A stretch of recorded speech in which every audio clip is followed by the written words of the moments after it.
আমাদের সেরকম কোনো মিউজিক ভিডিও কখনোই হয়নি। আরেকটা বিষয় আছে যেটাতে আমরা খুবই আগ্রহী, ওটা এখন বলব না, এটা সারপ্রাইজ হিসেবে থাকবে। পরিকল্পনা আছে কিনা? যদিও এটা একটু সুদূরপ্রসারী প্রশ্ন করে ফেললাম। বাংলাদেশে মাইলস অ্যাকচুয়ালি সবকিছু প্রথমবারের, অলমোস্ট সবকিছুই প্রথমবারের মতো করেছে। আর আমাদের জার্নিটা যেহেতু লম্বা, সেহেতু মোটামুটি সঙ্গীতের ক্ষেত্রে যা কিছু হয়েছে সেটাও আমরা দেখে ফেলেছি।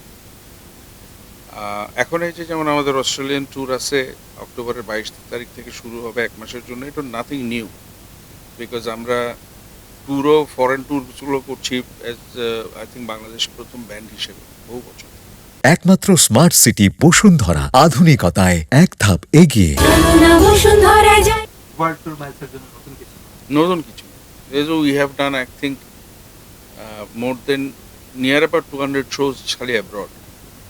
আর এই শোগুলো, মাইলসের শোগুলো যেগুলো হয় সেগুলো সোলো হয়, কারোর সাথে মিশানো টিশানো হয় না। তো যারা আসে তারা মাইলস দেখতে আসে। তো 50th year, I don't know, আমাদের প্রচুর গান আছে যেগুলো রিলিজ করে দেবো। এটা একটা বড় মানে কাজ ইম্পর্টেন্ট কি ব্যাপার। হয়ে আছে সেগুলো? আধা হয়ে আছে, কিছুটা একেবারে অলমোস্ট কমপ্লিট হয়ে আছে, আর কিছু একেবারেই নতুন আছে। Definitely in the next 2 years or so আমরা প্রচুর গান দিতে চাই, গান গুলো করে ফেলতে চাই। সেটা একটা, আমাদের সেরকম কোনো মিউজিক ভিডিও কখনোই হয়নি। হুম। সেগুলো একটা ভিডিও কিভাবে কি করা যায় সেটার একটা ব্যাপার আছে। আর একটা বিষয় আছে যেটাতে আমরা খুবই আগ্রহী, ওটা এখন বলবো না, এটা সারপ্রাইজ হিসেবে থাকবে। আর দ্যাটস ইট।